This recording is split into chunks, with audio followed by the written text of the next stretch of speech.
nanti setelah kering kan ujung-ujungnya jadi mulsa juga gitu. Biasanya kalau ada kelebihan yang kayak gini-gini, bahan-bahan organik atau biomasanya kita akhirnya bawa ke tempat rumah kompos.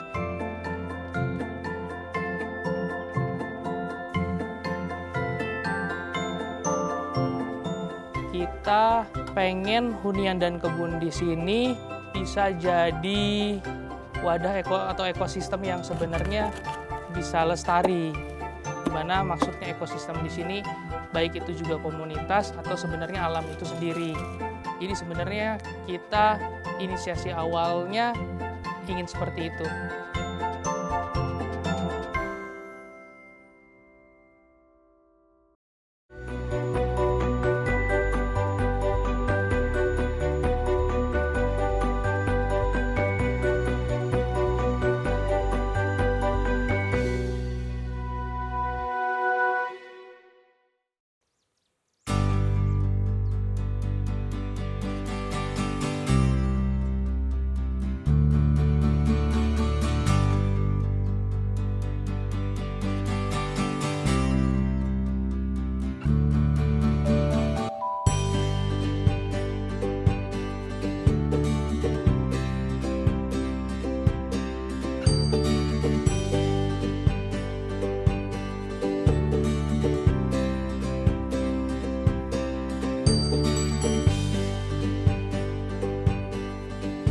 Ngolah lahan aja.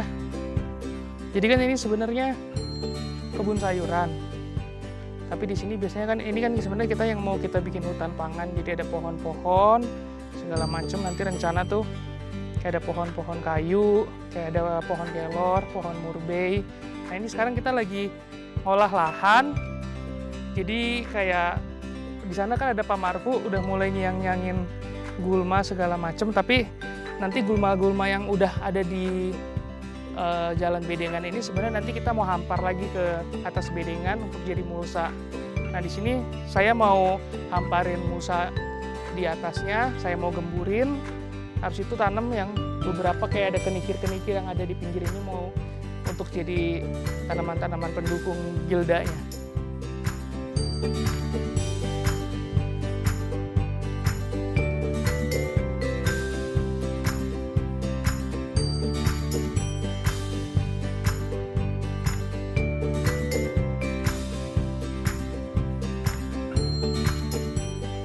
Jadi rumah Mahika itu homestead and farm atau hunian dan kebun lah. Sebenarnya sebatas itu inisiasi awalnya. Kita pengen hunian dan kebun di sini bisa jadi wadah ekosistem yang sebenarnya bisa lestari. Dimana maksudnya ekosistem di sini baik itu juga komunitas atau sebenarnya alam itu sendiri. Jadi sebenarnya kita inisiasi awalnya ingin seperti itu. Terus kalau nama rumah Mahikanya sendiri sebenarnya nggak ada makna filosofis apa-apa. Awalnya sebenarnya memang Mahika diambil dari nama anak saya sendiri, Inara Mahika Kalaani. Kemudian di awal ya saya mikir memang motivasi awal kan ketika akhirnya kita bikin hunian dan kebun di sini memang keperuntukannya untuk keluarga dan anak gitu. Karena kita kan memang sama-sama inisiasi mulai dari pandemi. Sebelumnya dari awal memang udah pengen inisiasi hunian dan kebun berdasarkan atau berlandaskan desain ekologis gitu. Tapi urgensinya makin kerasa sebenarnya setelah pandemi. Di situ kan kita kerasa tuh kayak kok ternyata hidup kita rentan banget gitu. Terus kerasa kayaknya cukup urgent deh kalau kita misalnya punya ekosistem yang kooperatif dan punya alam yang sebenarnya asri dan lestari yang bisa kita andalkan gitu. Dan sebenarnya itu yang sebenarnya saya mau turunkan untuk keluarga dan anak.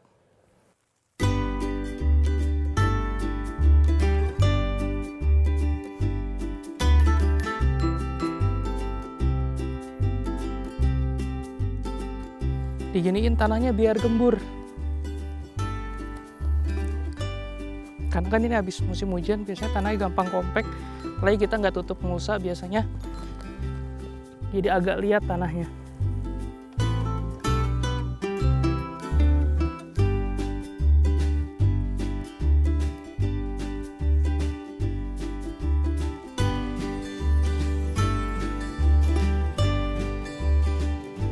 kita kan kalau di kebun yang kita kelola atau kita rawat kan sebenarnya cuma 3 komponen ya. Sebenarnya tanah, air, sama biota itu sendiri. Nah kalau sekarang kan yang kita lagi kelola ini tanah. Tanah kan sebenarnya yang kita perlu rawat itu pertama pasti struktur. Gimana tetap gembur, gimana terus akhirnya porositas, permeabilitasnya baik. Kemudian selain itu kan sebenarnya bagaimana akhirnya tanah itu kaya akan unsur hara. Dan kaya akan unsur hara sebenarnya secara siklus kaitannya erat dengan banyaknya biota tanah. Nah gimana caranya biota tanah tetap terjaga? Ya kita harus tetap perbanyak unsur-unsur organik di atas, baik itu sifatnya nanti menjadi mulsa, jadi humus, kayak gitu. Nah sekarang yang saya lagi lakuin kalau di permaculture namanya chop and drop, atau kita biasanya di sini sebutnya pangkas lepas.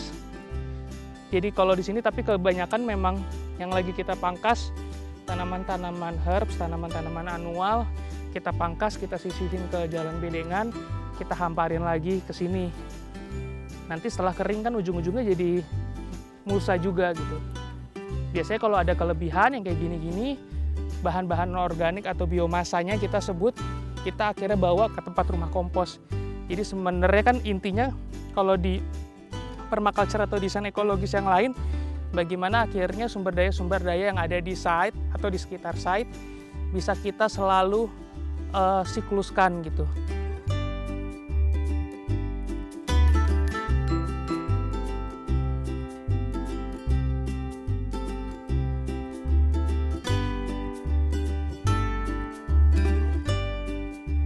Di sini kita sebenarnya ada 2,3 hektar. Tapi yang sebenarnya sudah kita olah menjadi kebun kira-kira baru 9.000 meter persegi. Jadi di sini kita pendekatannya pakai desain ekologis, terutama sebenarnya permakultur. Di permakultur biasanya kan kita akhirnya mendesain sesuai atau merespon alam. Yang paling khas dari permakultur kan biasanya kita ada desain sesuai sektor dan atau analisa sektor dan desain sesuai zonasi.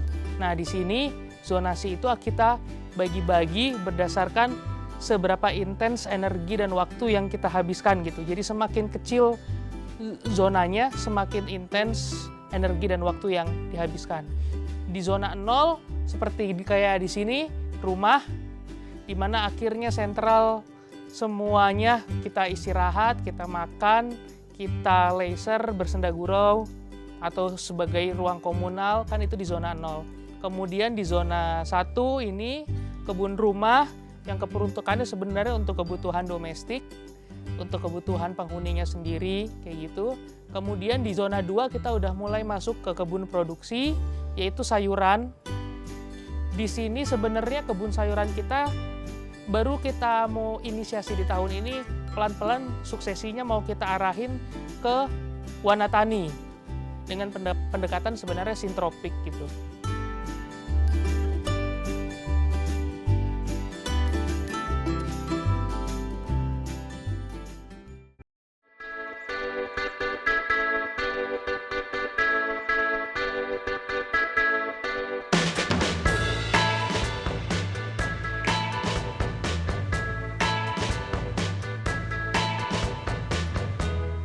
Kalau sekarang kita lagi mau penyemaian.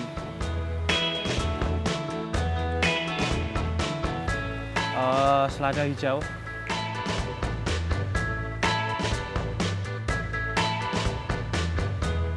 Sebenarnya kita persemaiannya per seminggu sih. Karena kan kita untuk panennya bakal kita regulerin seminggu sekali bakal panen kan. Jadi kayak emang nggak cuma sekali panen, tapi emang untuk setiap seminggu kita bakal panen dan kirim ke konsumen langsung.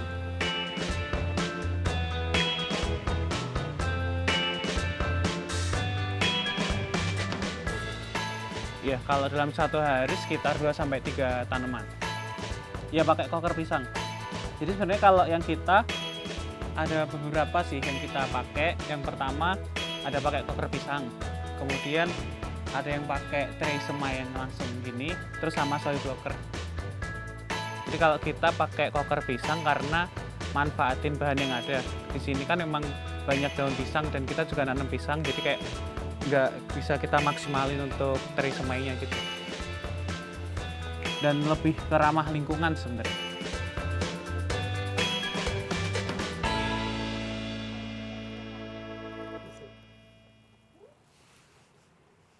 Karena kita pengen perlahan-lahan tuh kan sebenarnya kita sama-sama tahu ketika saya ambil contoh misal yang isu yang paling dekat dengan kita, misal kita ngomongin perubahan iklim gitu ya, agrikultur kan sebenarnya salah satu penyumbang utama emisi karbon dari aktivitas semuanya, mulai dari hulu sampai hilir gitu. Nah, kita nggak mau Rumah Mahika juga jadi salah satu penyumbang emisi karbonnya. Kita mau malah sebaliknya gitu, sebisa mungkin gimana ya caranya Rumah Mahika bisa regeneratif, bisa tetap asri dan bahkan menyumbangkan sesuatu untuk alam dan komunitas gitu. Nah, di sini kenapa makanya kebun sayuran kita pelan-pelan coba alihkan menjadi hutan pangan. Karena dengan begitu bisa menyerap karbon yang ada di atmosfer, terus nyimpannya di tanah atau di biomasa pohonnya itu sendiri. Kayak gitu. Kemudian di zona 3 masih kebun produksi tapi kebun palawija, selang-seling kita biasanya nanam sorghum dan selang-seling dengan polong-polongan atau legum kayak kacang tanah dan kacang merah atau edamame. Kemudian di zona 4 sudah mulai masuk ke hutan pangan. Hutan pangan kita sebenarnya ada di tepian-tepian site ini, di tepian selatan atau di tepian utara. Di tepian utara sebenarnya sudah jadi hutan pangan, sudah banyak ditanam tanaman-tanaman yang cukup tinggi atau low tree kayak pala, kayak cengkeh. Jadi cukup kita adjust atau kita tweaking sedikit dengan tanaman-tanaman lainnya.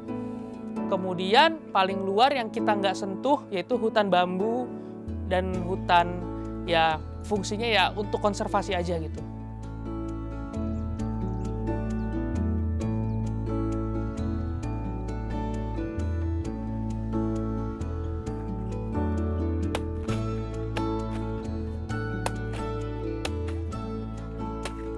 Lagi bikin kompos. Sebenarnya karena memang yang di sini yang paling melimpah sih, Mbak.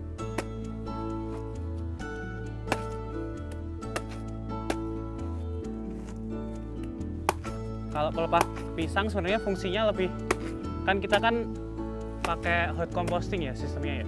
Jadi kayak emang metode yang memang dalam pembuatan komposnya lebih cepat. Jadi kayak bisa 18 hari itu.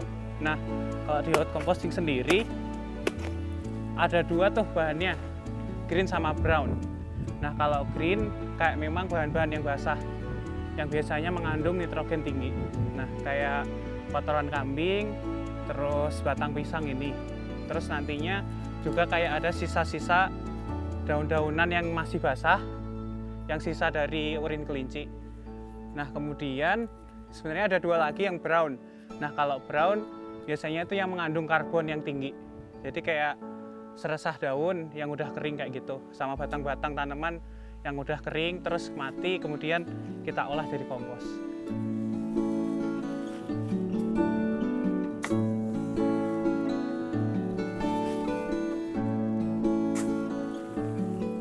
Nah, sebenarnya kan ini udah proses hari keempat ya setelah proses pembuatan kompos. Jadi sebenarnya yang paling bawah itu suhunya tinggi banget, sekitar 70 derajat ke atas. Nah, kenapa harus kita balik? Sebenarnya di hot composting itu kita bakal merhatiin sirkulasi udara sama kelembapan. Nah, sebenarnya yang paling atas kan bakal yang paling dingin tuh. Jadinya kalau nanti nggak dibalik, proses compostingnya nggak merata. Makanya yang di bawah bakal di atas dan kemudian di atas yang di bawah.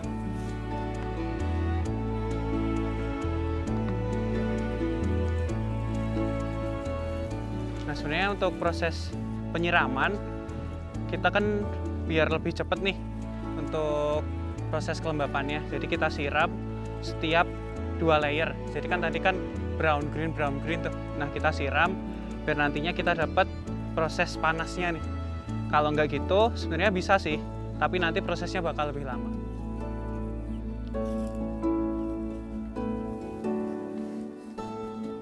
Kita kan pakai yang tadi nih, prinsipnya basah sama kering ya, yang brown sama green gitu.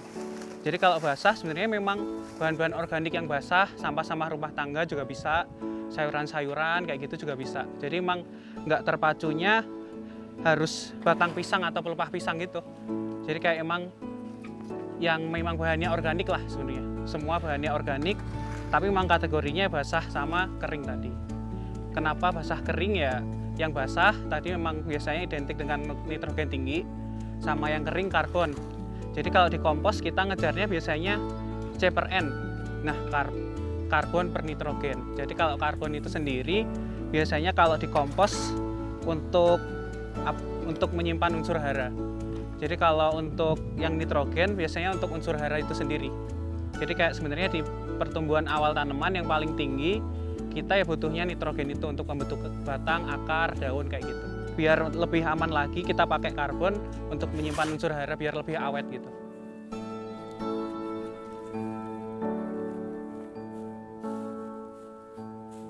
Kita hunian dan kebunnya, kita mencoba menerapkan desain ekologis sebenarnya. Desain ekologis itu jadi sebisa mungkin tahapannya tuh kita mau, bahkan bukan hanya sebenarnya ketika kita ngomong sustainable atau berkelanjutan gitu, tapi kita ingin di sini regeneratif. Jadi regeneratif itu maksudnya gimana setiap elemen-elemen di kemudian hari, khususnya elemen-elemen yang berkaitan dengan biota ya, bisa self sustain, bisa merawat dirinya sendiri gitu. Makanya di sini penting kita akhirnya suksesi ke depan menjadi hutan pangan. Karena kan kita sama-sama tahu ya kalau misalkan kayak kebun sayuran, herbs yang sangat annual itu kan perlu perawatan yang intensif karena lifespan atau umur hidupnya yang sebenarnya cepat gitu. Jadi perlu banyak hal yang diregulasi sebenarnya. Kemudian di desain ekologis ini bagaimana akhirnya ketika kita mencoba niru pola yang ada di alam atau ekosistem gitu, kan sebenarnya bagaimana setiap elemen akhirnya pertama punya keanekaragaman atau biodiversity gitu. Kemudian yang kedua, bagaimana setiap elemen ini saling terhubung satu sama lain. Bagaimana akhirnya fungsi-fungsi yang esensial bisa ditopang oleh beragam elemen dan bagaimana akhirnya setiap elemen bisa menopang beragam fungsi. Dengan begitu makanya sistemnya bisa regeneratif. Sebenarnya tujuan akhirnya kita ingin kayak gitu.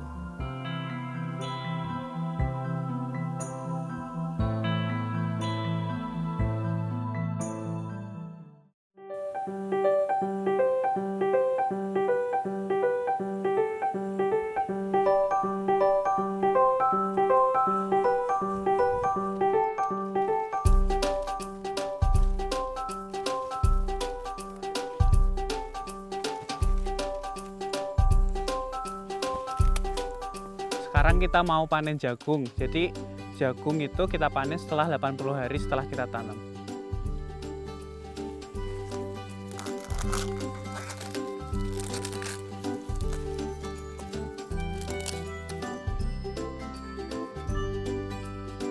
Sebenarnya dorongan awal yang sangat personal sebenarnya memang untuk diri sendiri sama keluarga kan. Karena kan siapa sih yang nggak mau gitu keluarganya punya ekosistem yang lestari, punya komunitas yang ngedukung atau kooperatif gitu, yang bisa saling ada gotong royong. Kan kita semua mendambakan ekosistem yang kayak gitu kan. Dan sebenarnya untuk menciptakan, ketika kita akhirnya ngomongin aspek sosial gitu ya, ketika akhirnya kita pengen punya komunitas yang suportif untuk kita dan keluarga kita, tentu kan kita juga harus support mereka kayak gitu kan. Nah, di sini makanya kita salah satu visinya memang pengen ini menjadi rumah komunal, bagaimana akhirnya kita bisa berbagi dengan adil kepada masyarakat lokal. Caranya gimana? Salah satu programnya kita makanya udah bikin namanya Sabi Pangan. Untuk sementara ini memang Sabi Pangan masih kita supply sendiri. Jadi Sabi Pangan ini sebenarnya suatu program community based yang coba kita garap kita coba niru kalau di luar namanya CSA atau Community Supported Agriculture.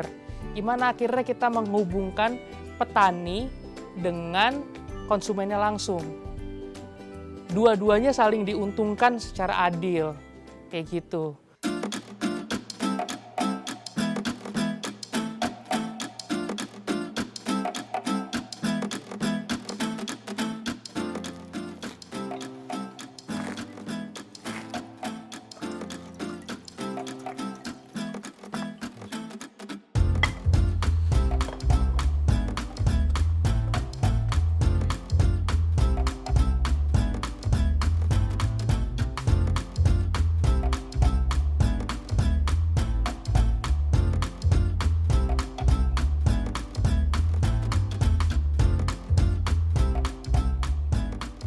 Oke, jadi kita sekarang ada di Studio Mahika. Di sini tempat pengolahan pangan dari Rumah Mahika. Jadi kalau di sini di Rumah Mahika itu biasanya hasil-hasil pangan yang yang tidak dijual gitu. Nah itu biasanya kita olah lagi jadi satu bentuk olahan pangan yang lebih lanjut gitu. Sebagai contohnya salah satunya ini pala hasil panen kita. Jadi sirup pala itu step-stepnya, pertama kita butuh pala yang masih baru selesai panen ya. Ini udah dikupas, udah dipotong, udah diambil buahnya. Lalu pala yang ini kita blender di sana. Terus setelah itu disaring.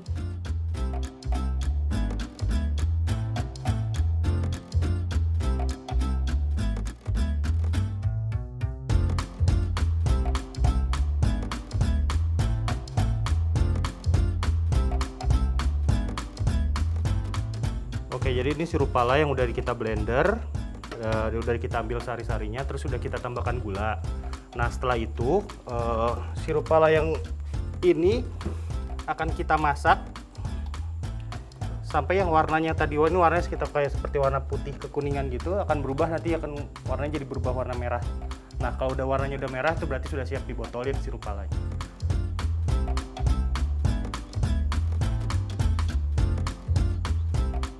Saya pengen semua orang, yuk kita berusaha untuk merawat bumi dan sesama, karena sebenarnya kita punya masalah perubahan iklim yang sama-sama kita hadapin loh. Dan kita udah nggak bisa menunggu dan berleha-leha lagi. Kita harus mulai bertindak sekarang.